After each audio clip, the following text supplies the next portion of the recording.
Thanks so much for joining us on Knuckleball Prime Time. Great to be joined by Steve Williams, the head coach for the Fredericktown Blackcat football team, whose team is still rolling in the playoffs right now. And 4-6, but we could say you're 1-0. It's kind of that second season, right, where you get to start over. 100%, everybody is. And like we told our kids, before we played at Potosi last Friday night, after this Friday night, half the teams in Missouri in our class will be done. Yeah. And every week that happens. And so your goal is not to finish 9-0, 10-0, whatever. Your goal is to be 1-0 after Friday, because that means you still get to practice. And we talked to the kids about, the teams that usually keep on playing this time of the year are the teams that really want to continue to practice and want to continue to play. There's a lot of good teams that are going to be done this week or are already done because maybe they didn't have that want to. So that's what we're preaching to our kids, and they seem to buy into it. First time that Fredericktown's had a 4-win season since 2014. I believe so, and yes. the first time that Fredericktown has had a playoff win. Correct. Since 2014. Correct. It's been a while. So some of your kids hadn't started school yet. True. So I wasn't even in the state of Missouri. I was still in Tennessee. That's but right. it's been about 10 years, and that's been interesting as well because some of the people that played on that team are supporters of ours, and they've come out and they've spoken to the team, and I think our kids find that really interesting. So it's been a good experience, and hopefully it's not done. We'll continue to work and continue to practice and keep trying to get better every day, and let the chips fall where they may. It really caught our attention, the way you guys won that game. We'll go through it. But really, I want to back up because you guys had defeated Potosi in the regular season, and really by virtue of that win, earned yourself a home game to start the playoffs.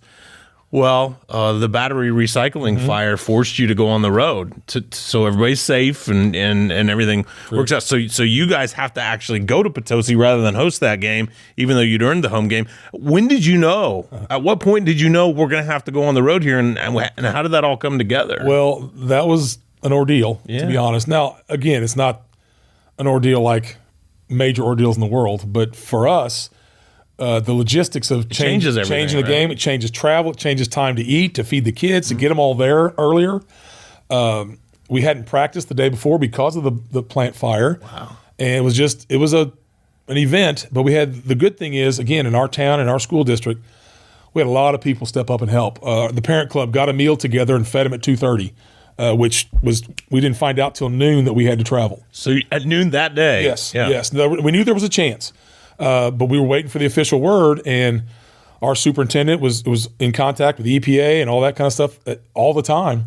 And finally, the EPA gave him an answer about a little bit before noon, maybe, that you can't play here tonight. Oh, man. And so he told me as soon as he found out, and I said, okay, give me 15 minutes to come up with a timeline and a plan, and I got to put it out to my kids, because if not, we're never going to make it. So you got to do all the logistics, but you also have to make sure that your kids' dauber isn't down too. They're ready to play. That's right. And that was kind of an odd situation because we haven't had a home game week 10 for a long time, and that was a big deal for them. Mike Sissel, who used to coach for years, paints our field for us.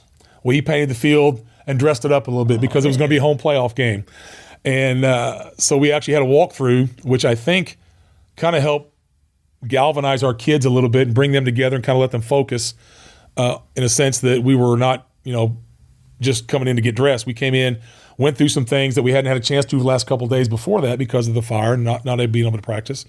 Not to mention, that's a scary moment in the community that affected a lot of people. And one of our volunteers is a firefighter. Excuse me, Josh Cardin's a firefighter, and he was there. And I just, in passing that Thursday and then Friday before we left, I said, Josh, tell me how bad that was. He goes, I'll be honest with you, that's the biggest fire event I'll ever be involved in. I'm like, ever? He goes, oh yeah, by far. I'm like, really? And so there were 3 explosions from what I understand, and it was really, really a serious situation. And everybody was really amazed and thankful, 100%. No one died. Exactly, so, and that's the main thing. Right. But for that to work out that way, and then, us to know that we have a game Friday, just not know where it's going to be, was a little strenuous. And but we were able to get travel plans together. Our administration helped us. Just I can't compliment them enough, as well as Potosi's administration. They weren't planning on having a home game, and they had to get workers. They had to get all that stuff ready. So it was a team effort by everybody to be able to get that game underway at 7 o'clock on Friday night at Potosi. Now, I'll be honest, I didn't want to go to Potosi. I wanted to play, at Jackson. I wanted to play on Saturday. I wanted to do something else, but that was really the only choice we had was to go to Potosi. So that it is what it is. And but our kids handled it so well, and it just kind of brought them together, and it couldn't have been worked out as a better night for us. So great game, back and forth game. You guys are down late, Yep. and then really one of those, what's going to be an iconic moment in Fredericktown football history. You guys run what is a lateral throwback then to the quarterback, Yep. and you go 76, 77 yards with about a half a minute left to win the thing. Yeah. So I want to go through the play and break it down. Okay. But, one of the first things that I think of when plays like that happen is there's so often like these just pithy names for plays. And folks look up Pacer, look up Chop, look up Philly Special. And if you don't know those plays, look them up. And, you should, and you will. Do you guys, what's your name for the play? We ran it in a set that we've been running lately, which is a quad set. We have 4 receivers on one side and 1 on the other. And we call it Red Quads, 3 Jailbreak. Okay. And so each of those words has a meaning. And so it kind of tells everybody exactly what they're supposed to do. And, we had been practicing that play for probably 3 to 4 weeks. And we hadn't run it correctly in 3 to 4 weeks. We played catch perfectly one day, and the lineman would run off and leave us 30 yards down the field. The next day, the line would be good, and we'd not catch the pass. It never worked out. And so finally, our last practice that week before we played Potosi, I kept telling our lineman, you've got to slow down. You can't run 35, 40 yards ahead of the quarterback because when he gets the ball, everybody's just going to come run and tackle him because there's nobody to block. I said, you got to slow down. Just be patient. Count to 3 and you're blocking, then look over and see if he's caught the ball yet over there. And then when he starts running the other way, now just kind of slobber, go over there real slow, and then count to 3 again, and then go block. And they couldn't have run it any better had we drawn it up and practiced it all year long. They did a great job. We had linemen that made blocks downfield, and Easton, of course, he stayed in bounds because he was tight roping all the way. And it was just a really, really exciting moment. And for it to work like that was really, really good for our kids to see. Easton Wood, your quarterback, makes the lateral over to the right side to Derek Irby, and then a non-quarterback gets the throw and gets the touchdown to his credit. And as you said, the linemen did their job, set up the fence, and you guys end up winning it. Now, when plays like that happen, all the fans, oh, what a surprise. And the other team, oh, what a surprise. And the media, oh, what a... But the teams that make plays like that, it always seems like you talk to the players and the coaches afterward, and during the timeout or when it's called, they all know what's going to, we've been practicing this.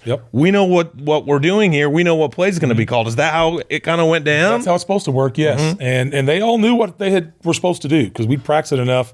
Every Wednesday we run it a couple times, then on Thursday we run it once. And so they'd practiced it 15, 20 times probably. And we always ran it that set, that exact way. And like I said, that was the best they've ever run it. Now, like I said, there's always little pieces in there that could have gone wrong. Like if you watch the play, the first pass has got to be a lateral. It's got to be behind him because if not, then play's over. Throw it forward. Well, so Easton threw a lateral, almost threw it past Derek. Derek's got a lunge to catch it, which obviously makes it a lateral. So that was a good thing because you see the official put his hand up. Well, then Derek kind of turns around. I said, you got to be a good actor. You got to act like you're going to throw it to somebody. Let them come to you. Now, another thing that we did, if you notice, our best receiver, Leandre Catchings, is a solo receiver on the other side. Well, I cheat him in, and he goes all the way across the field, so hopefully he's going to drag all these people thinking he's going to throw it to Leandre, their main receiver. We got to go. They all did. Leandre did a great job going across the field. Doesn't really get attention, but that was one of the keys to the play. And of course, Derek throws it in the air to Easton so he can catch it. And then the rest is just Easton being a great athlete and our linemen making great blocks. And the rest, as they say, is Blackcat history, too. So Fredericktown wins it 23-21. You've got some players that are starting to really rack up some numbers. We'll talk about some of those. But, when a lot of times a team that has struggled for a while, that you'll see them early in the season and okay, they're playing a little bit better. But to me, the teams that are really turning it around and you see progress, that's going to be lasting and will show up the next season, or the teams that kind of close the year strong? Because, everybody can play a good game or two, in the regular season. But when I saw you guys in week 2 against Central, or was it week 3? Was that week 3? That was week 3. Yeah, and we did that game. And first of all, the first thing we noticed is, okay, Fredericktown is physical enough to play with Central. And then the next thing you notice, okay, Fredericktown has explosive athletes that can compete with Central. And then it goes into overtime, and you almost knock in, I think it was a 43-yard field goal in the driving rain. And did you know before that your team was really starting to become a lot better? Because that's when we knew. I think as a coach, you know. Now, our kids didn't know, and that's okay. We went to Perryville to open the season, didn't play very well. And again, like we talked earlier, had that game been a year ago, we probably kind of give up the ghost and get beat 50-0. Yeah. And that doesn't look like a bad loss. No, Perryville's had a nice year. Exactly. Yeah. Our kids played physical, we played hard. Now, we had some penalties, and we had some kids do some stupid things, and we had to fix that. But again, we were fortunate enough to beat Herculaneum the next week. And so we just told our kids all week long that, Park Hill Central, obviously, defending state champion, great tradition in our league. We looked at it as an opportunity, not as a oh my gosh, we're playing, the big bully on the street. We're playing somebody with a great opportunity for us. And that's been one of the things all year long. We've talked more about us than we have everybody else. We've got to worry about us and take care of what we're supposed to do, and that will take care of everything else. Park Hill Central is very good. Obviously, good team, still in the playoffs. Presented some problems for us. But we also knew some things that they did that we could take advantage of. And they obviously had a lot of guys graduate from the year before.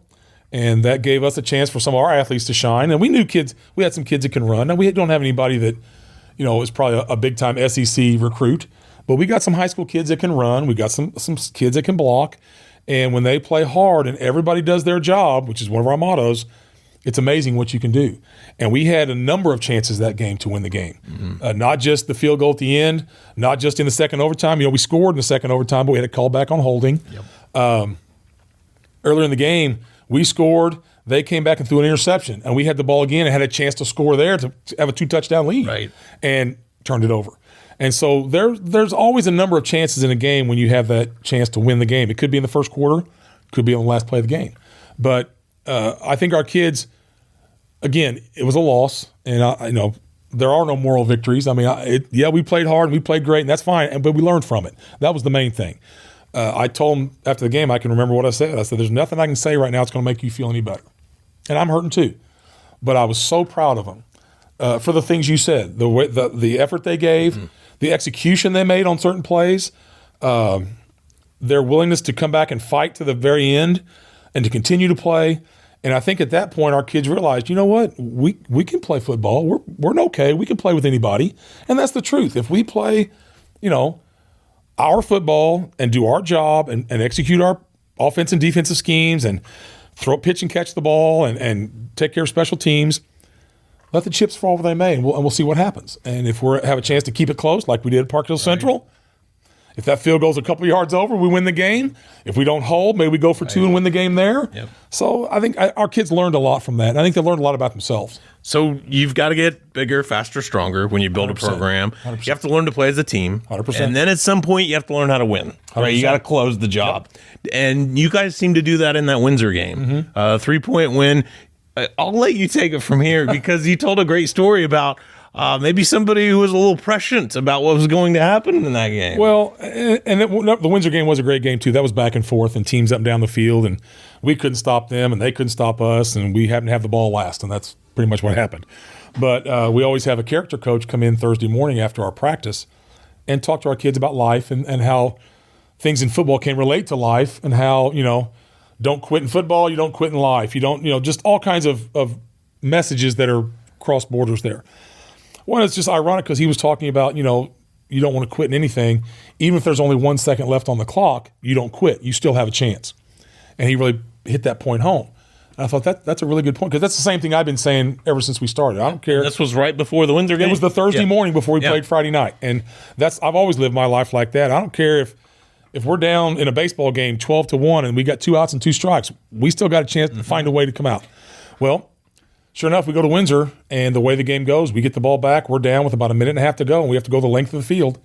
And sure enough, we go the length of the field, and we get to the 1 yard line, and there's 5 seconds left, and we throw an incomplete pass, and we look up, and look, there's 1 second left on the clock.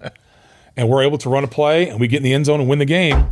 And so I just, again, after the game, there for a little bit, I'm just looking at him like, did anybody else see what I just saw? Because there was 1 second left on the clock, and you guys found a way to win. Yep. I said, so if you don't think there's more to life or more to football than just that, you better think again. And again, those are the kind of lessons our kids are learning and living, and it's starting to get them to understand that I can maybe achieve more than I have in the past by working hard, by doing the right thing, by not giving up. Mm-hmm. And it's just a great lesson. It was a great experience for our kids. You've had some great standout performances this year. Your quarterback was been impressive all year. Easton Woody's thrown for over 1,700 yards and rushed for nearly 900. You add up what he throws and what he runs per game, and it's 258.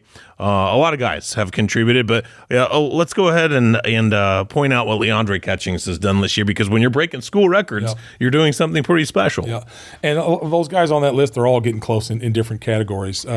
Leandre is going to be our all-time single-season receiving yardage leader at the end of the season. Easton's going to probably be in the same category in a couple of those statistics as well. And that's not a credit to me or not a credit to the offense or what we do. It's a credit to those kids and the work they've put in and the belief in each other that they have. Leandre wouldn't have a single yard receiving if Easton didn't throw it to him. Yep. Easton wouldn't have a single yard passing unless Leandre caught it, and the other guys. So and neither one would have anything. That's right. If the line didn't block 100%, for him, right? And that's the thing that I want our kids to understand is you can't do it by yourself. And whenever you try, you take us out of what we want to do. But Leandre's had a great year for us. He's developed into a leader for us. He was a good player for us last year. And he struggled a little bit with some things, but you could tell he really wanted to be good. And he made a couple decisions this summer that really, really catapulted him in the positive direction. And he's done nothing but play hard this year. He's done everything we've asked him to do, and I think it's paid off, as you can see by his results and the way he's played. He's actually playing a little bit of defense for us now too, because we're at the end of the season, obviously. But he's really done a good job. Of course, Easton's been our man all year long. He runs it for us. He throws it for us, and he's had a really, really big year. I don't know. Like I said, he may not be the most accoladed athlete in our league or in our state, but I can tell you this: there's nobody that's more important to their team than him to us. He runs the show. He's our leading rusher. He's the leading passer. He's our punter. Good on defense. When he has, we put him out there when we have to. Yep. And he's just really stepped up and answered the bell, and he's been anything a coach could ask for. So I couldn't ask for any more than that.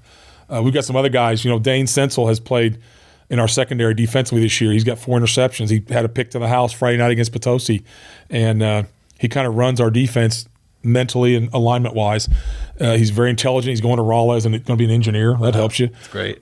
He's smarter than I am, so I let him coach him out there. He tells him where to go and where to get there, and it really helps us. So he's got a chance to get on our interceptions list for a career and for season. Maddox Nepper has already set the school record in tackles for a loss this year for the season, and he's only a sophomore. 15? 15 so far, and I think he's at maybe 18 and a half, or I'm not sure now how many he's got so far, but the record for high school for the career is 38, so he's on the way to maybe breaking that.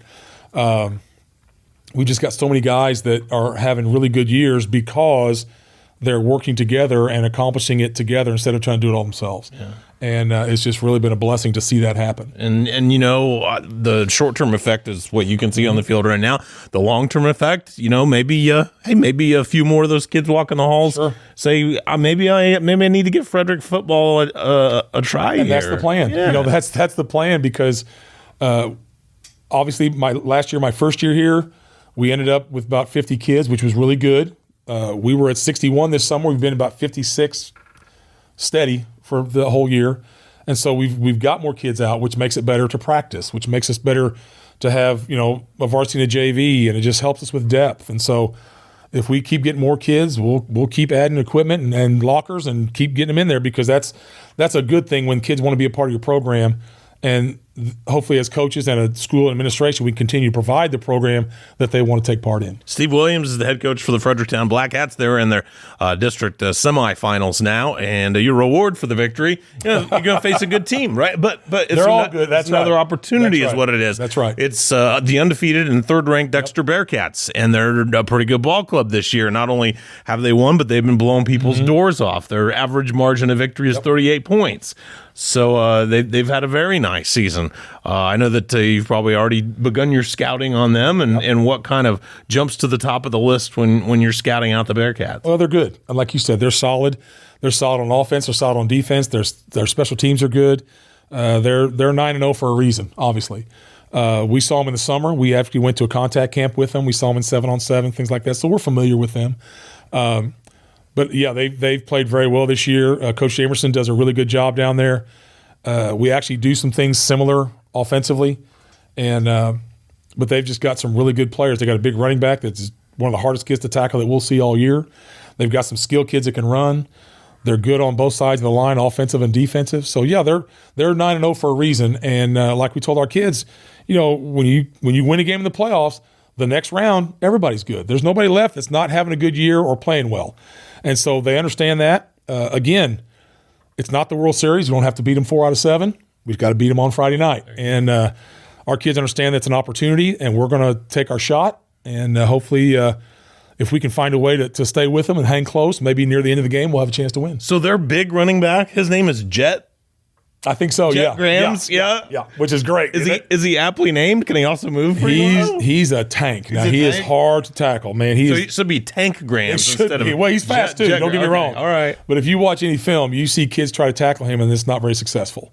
It's going to take more than one guy of us to tackle him. We're going to have to gang tackle and not let him get ahead of steam going because he's really, really good. Now that being said, their quarterback can sling it. They got guys that can catch it. They can run inside, outside, and all that stuff. So they're just a real well-rounded football team, and they're going to be a difficult team for somebody to beat. You know what happened last time you played them, don't you? I do not.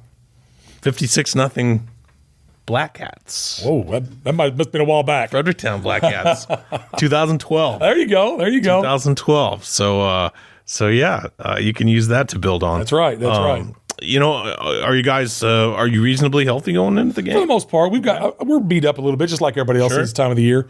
But again, our first layer of depth on each side of the ball is pretty healthy. Some of our backup kids are a little dinged up, but I think most of them are going to be able to go. We should, like I said, at this time of the year, nobody's fully healthy. So one of the conversations we had at halftime last week against Potosi was because we had a couple kids that were beat up and dinged up a little bit, and it was a very physical game at Potosi. Yeah. They've got some really good players. Always too. is, right? Yeah, it always is. They've got a great running back, probably the best running back we've seen so far this year.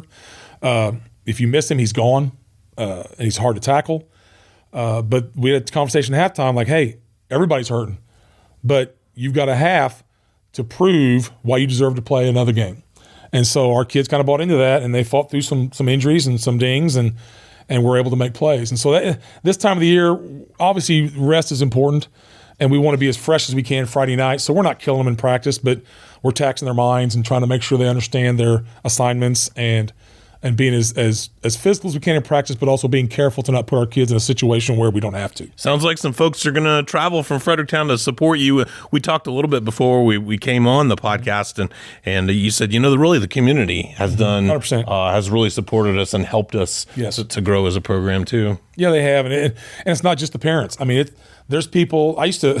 Years ago, I used to referee basketball games at Fredericktown. This is a long time ago, but there are people that I knew from back then that have come back to come to games or to help us out or say, hey, Coach, what do you need? What can we do to help? And you don't get that all the time. And for those people to be willing to help out, to get a meal for 65 people ready in an hour and a half to feed them at 2:30, that's a sacrifice. It is. For parents to come and say, yeah, we'll take care of that pizza. We'll buy that for you. Don't worry about that. And you can't describe how kind and how generous and how thoughtful that is and how supportive that is. And our kids appreciate that. They realize that it's not just them going out there to play. They play for our town. They play for our school. We play for our alumni. We've had Kyle Stevens who came and talked to us as an alumni.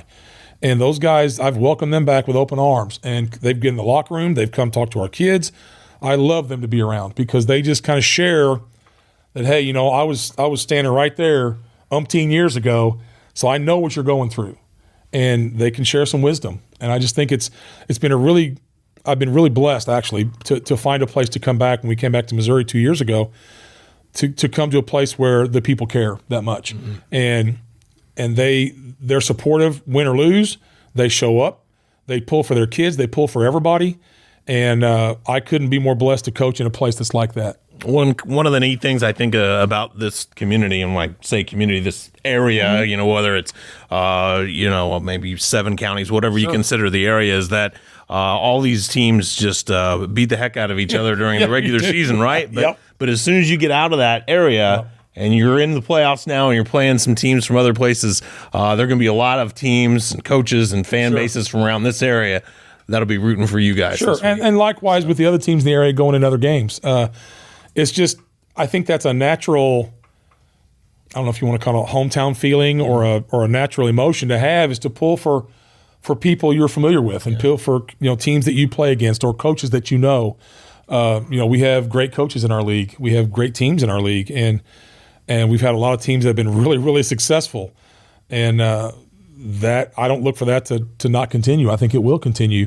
We just want to be a part of that. And I think the more we can build on what we're doing and continue to grow, our kids will get in those positions and hopefully get those experiences as well. Congrats on the progress, on the win last week, and good luck. Good luck at Dexter. I'll take all the luck I can get. Go Cats! You betcha. Steve Williams, head coach for the Fredericktown Blackcats, joining us on Knuckleball Prime Time. I'm Chad Speaker.